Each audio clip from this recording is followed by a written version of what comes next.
이게 말이 뭐라고요, 어머니? 됩니까? 제 저는 동생 도저히 믿을 수가 지창이가 제 없습니다. 친동생이 아니라고요? 제발 부탁이야. 도대체 이 사실만은 어떻게 비밀로 아버지 해줘. 형제와 바람을 이게 피울 말이 생각을 됩니까? 하셨어요? 저는 늘 도저히 바르고 믿을 수가 명망 높은 없습니다. 예비 시댁에는 제- 상상조차 못한 비밀이 숨어 있었습니다. 그리고 그 순간부터 정말 황당한 일들이 연이어 벌어지기 시작합니다. 앞으로 어떤 진실이 드러날지 궁금하시다면 좋아요와 구독 누르시고 끝까지 지켜봐 주세요. 26살 항공사 승무원으로 일하던 나는 친구의 소개로 한 남자를 만났다. 그는 35살의 내과 의사. 단정한 말투, 깔끔한 습관, 따뜻한 눈빛. 첫 만남부터 마음이 편했다. 지훈 씨는 친절한 눈빛으로 비행 자주 하시죠? 피곤하지 않으세요? 라고 물었고 나는 괜찮아요. 어려운 의학서적 공부하면서 환자 돌보는 일보단 덜 힘들겠죠. 호호. 그날 이후 우리는 매일 연락했다. 비행을 하다 보면 별별 종류의 사람들과 마주하게 된다. 그 중에서 의사나 정치인, 검사, 회계사, 변호사 같이 잘 나가는 전문직 직업을 가진 사람들은 본인보다 낮은 직업을 가진 사람들을 만났을 때 은근히 하대하거나 무시하는 경우가 많았다. 하지만 지훈 씨는 달랐다. 언제나 정시에 연락했고 늦는 법이 없었다. 항상 나를 먼저 배려했으며 다른 사람의 이야기를 경청하고 수용할 줄 아는 완벽한 사람이었다.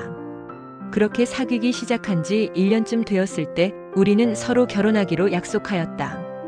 지훈 씨와 함께 하는 시간들이 늘 행복했던 어느 날 이상한 소문을 듣게 되었다. 평소 함께 비행을 하는 친한 언니가 술자리에서 내게 조용히 물었다. 너 남친 병원 이름이 서울 푸르미 내과 맞지? 응, 왜? 언니가 조심스럽게 말했다. 내 지인 중에 의사가 있는데 그 사람 말로는 그 푸르미 내과 의사 중 한 사람이 생남시에 있는 룸사롱 죽돌이래. 최소 일주일에 3일 밤은 거기서 산다더라. 잘못된 소문일지도 모르고 네 남친이 아닐 수도 있지만 결혼 약속까지 한마당에 미리 알아보고 조심하는 게 나을 것 같아서 혹시 네가 네 남자친구의 비밀을 모른 채 결혼했다가 후회할까봐 말해주는 거야. 그 말에 갑자기 밀려드는 황당함과 불안감에 가슴이 답답하게 조여오는 느낌이었다. 나는 속으로 생각했다. 설마 내 남자친구가 그런 사람일 리 없어. 하지만 머릿속에선 의심이 꼬리를 물었다. 그 완벽함이 어쩌면 연기일지도 모른다고. 나는 결국 남자친구네 집 근처에 사는 절친한 친구에게 부탁했다. 한 번만 그 사람 좀 따라가줘. 나중에 내가 밥 살게. 좀 부탁해 친구야. 그리고 이틀 뒤 친구에게서 전화가 왔다. 친구가 급한 목소리로 야, 내 남친 따라왔는데 방금 전 밤 12시에 룸사롱 들어갔어. 나는 그를 믿었던 만큼 큰 실망감에 가슴이 철렁 내려앉는 느낌이었다. 친구야, 지훈 씨 나올 때까지 조금만 더 고생해줘. 1시간 뒤 친구에게서 다시 전화가 왔다. 수리나, 지훈 씨가 방금 막 룸사롱에서 나왔는데 옆에 누군가 함께 있어. 사진 보낼 테니 혹시 네가 아는 사람인지 확인해봐. 나는 사진을 받아보고 지훈 씨의 옆에 있는 사람의 얼굴을 확대해 보았지만 멀고 어두워서 식별이 어려웠다. 그 다음날 아침 나는 심란한 마음에 일을 하면서도 마음이 혼란스러워 일이 손에 잡히질 않았다. 며칠 뒤 나는 비행을 마치고 그를 만났다.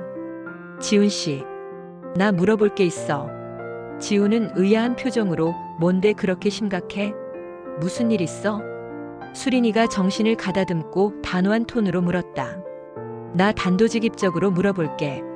엊그제 16일 밤에 나랑 통화할 때까지만 해도 지훈 씨는 집에 도착했고 곧 잘 거라고 했잖아. 그런데 그날 밤 늦게 내 친구가 우연히 길을 가다가 지훈 씨가 룸사롱에서 나오는 걸 봤대. 라고 물었다.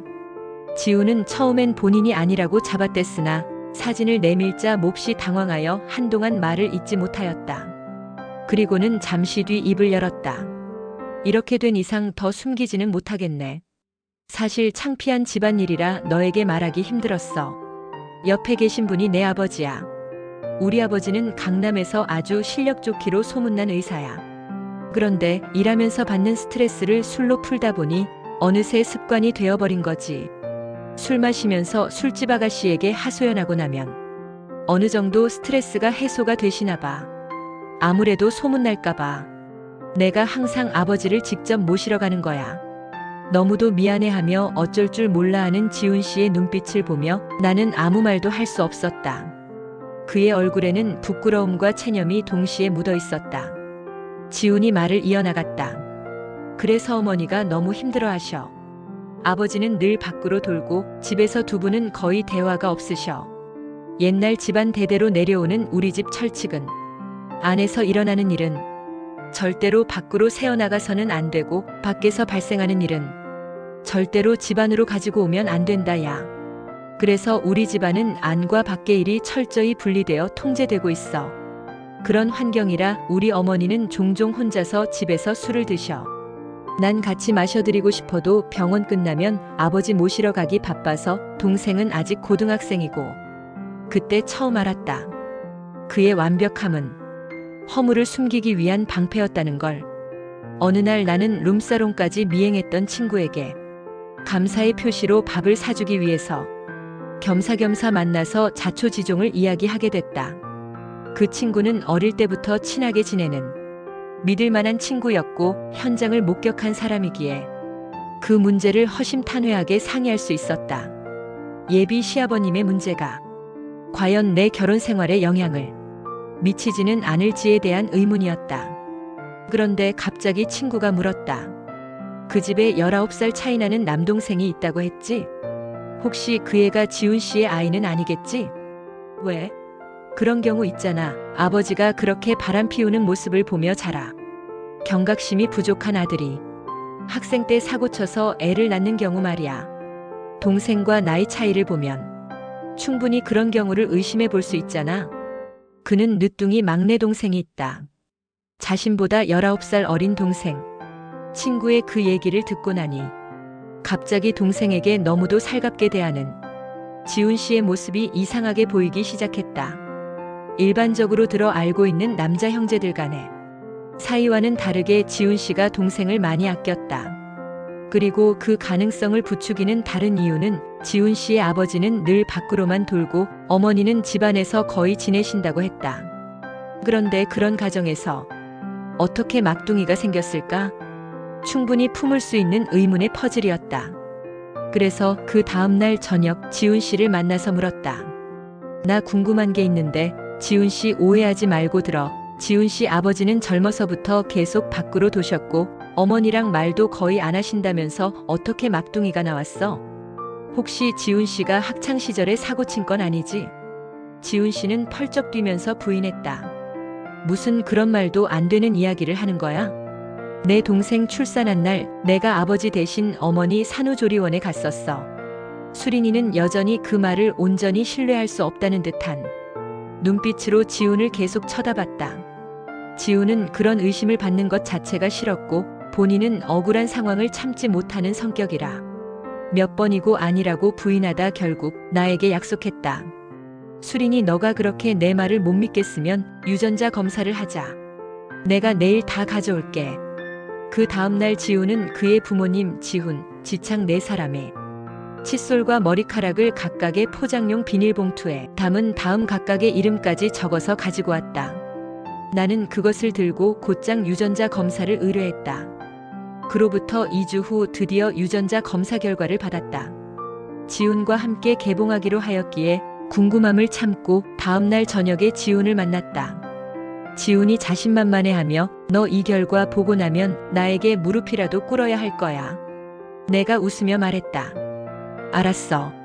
알았어.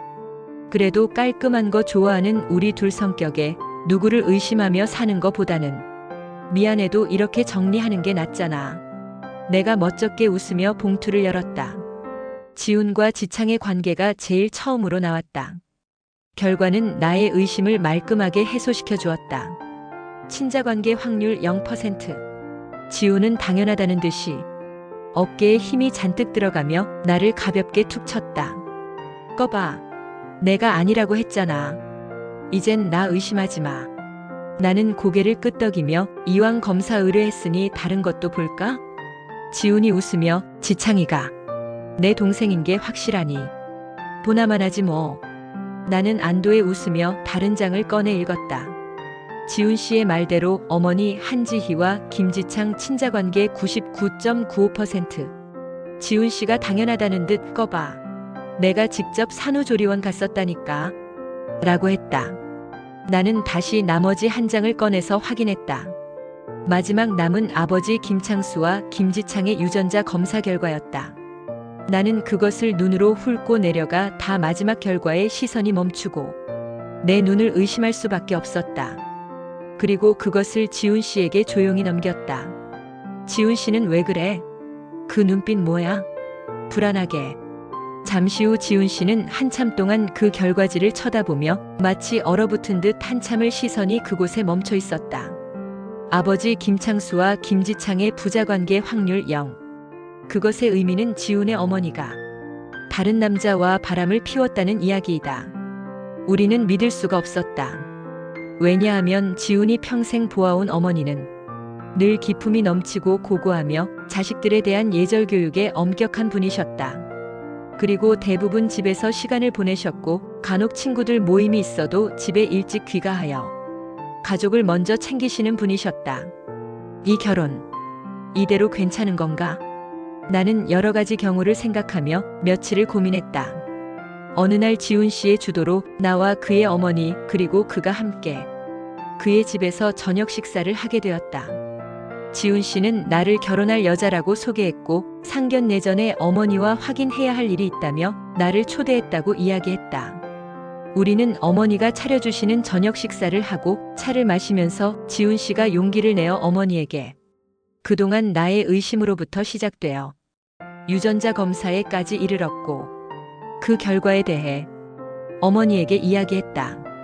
어머니는 화들짝 놀라며 한참 동안을 아무 말도 없이 한참을 펑펑 우셨다. 그렇게 어머니는 와인을 한 병 꺼내와서 혼자 한 잔 가득 따라 드시더니 조용히 입을 떼셨다. 뭘 염치하게도 나는 이 사실을 무덤까지 가지고 갈 수 있을 거라 생각했는데 어머님은 말씀을 이어나가셨다. 난 네 아버지와 결혼하고 나서 몇 년 후부터 아버지는 병원 개원을 하면서 너무도 바쁘게 사셨다. 집에 안 들어오는 날이 대부분이었어. 그렇게 나는 네 아버지에게 뒷전이 되고 그게 길어지니 우리 부부는 서먹서먹한 사이가 되어버렸다. 밖으로 도는 너의 아버지 때문에 늘 외로워서. 하지만 결혼할 때 시어머니로부터 들은 우리 집안의 철칙인 집안일은 절대 담장을 넘어가서는 안 된다는 말을 지키기 위해 외부 활동을 자제했었다. 밖에서 술 마시다 취해서 실수할까 늘 불안했거든. 그래서 난 집에서 혼자 자주 와인을 마시면서 외로움을 달랬어. 그때 아버지와 함께 병원에서 근무하면서 이사갈 집을 구할 때까지 우리 집에 잠시 머물던 남편의 사촌동생 눈에는 내가 몹시 불쌍했던지 일찍 들어오는 날에는 가끔 한두 번 술친구가 되어주면서 나의 하소연을 들어주고 아버지 험담도 함께 해주었어. 어느덧 난 그 도련님에게 편안함을 느꼈어. 그런데 어느 날 사촌 도련님과 내가 너무 친해진 나머지 술을 지나치게 너무 많이 마셔서 그만 선을 넘고 말았다. 그 다음날 사촌 도련님은 전날 밤 실수를 저지른 죄책감에 나와 더 이상 얼굴을 마주하고 지낼 수 없어서 바로 집을 구해서 나가셨어. 그리고 10개월 후 지창이가 태어났지. 지창이의 탄생을 의아해하던 네 아버지에게 나는 당신이 새벽에 술을 마시고 들어와서 나와 잠자리를 하고 생긴 아이야 라고 둘러댔고 너희 아버지는 늘 필름이 끊길 정도로 밖에서 술을 마시고 들어오기 때문에 긴가민가 하다 마는 눈치였어. 하지만 나중에 아버지가 할아버지와 가진 술자리에서 농담조로 나는 제 와이프가 여자로 안 보이는데 제가 와이프를 술 먹고 덮쳤다네요. 그리고는 아들이 하나 더 생겼어요. 참 인간의 번식력은 대단하네요. 제가 필름이 끊겼으니 뭐라 할 말도 없고 라는 이야기를 하게 됐고 그 이야기를 기억하고 있던 할아버지가 어느 날 유전자 검사 결과지를 들고 나를 부르셨어. 나는 무릎 꿇고 사실을 말씀드렸고 할아버지는 내 우울증을 익히 알고 계셨고 어쨌든 집안의 핏줄이므로 조용히 묻어두고 가자고 하셨어. 그리고 집안의 명예를 지키기 위해 아버지의 사촌 동생을 지방병원으로 내려보내고 그 일을 없던 일로 덮어버리셔서 지금까지 아무 일도 없이 지낼 수 있었던 거야. 너와 예비 며느리에게 이 사실을 들켰으니 나는 정말 더 이상 얼굴을 들고 다닐 수가 없구나. 정말 미안하다. 지훈 씨는 조용히 혼자말로 내 동생 지창이가 내 삼촌의 아들이라니. 늘 아버지의 외도 속에서도 늘 고고하게 품위를 유지하시던 어머니를 지훈 씨는 늘 내심 존경해왔다. 그런데 오늘로써 그 존경심은 배신감과 회의감으로 흔들리고 있는 듯했다. 그 후 지훈 씨는 한동안 연락이 되질 않았다. 그렇게 약 한 달이 되던 날 나는 수차례 고민 끝에 지훈 씨와 준비해온 결혼을 정리하기로 마음먹고 지훈 씨의 병원으로 찾아갔다. 그리고 병원의 직원으로부터 충격적인 소식을 들었다. 그의 어머니가 스스로 세상을 등지셨다고 했다. 그로 인한 충격으로 지훈 씨는 며칠 동안 슬픔에 잠겨 식음을 전폐하다가 갑자기 자취를 감췄다고 했다. 직원들은 지훈 씨가 잠적한 원인이 단순히 어머니를 잃은 슬픔이 너무 커서 그런 줄로 알고 있었다. 하지만 나는 안다. 나로 인해 지훈 씨와 내가 얼마나 큰 실수를 저질렀는지, 어머니에게 얼마나 큰 수치심을 안겨드렸는지. 나는 눈이 퉁퉁 부은 채로 몇 날 며칠을 방 안에 틀어박혀서 울기만 했다. 1년 후 어느 날 캐나다로부터 한 통의 편지가 도착했다. 지훈 씨로부터 온 것이었다. 수리나, 갑자기 사라져서 미안해. 내가 받들고 모셔온 아버지, 내가 존경했던 어머니, 내가 사랑하고 아껴왔던 동생, 다 위선이었어.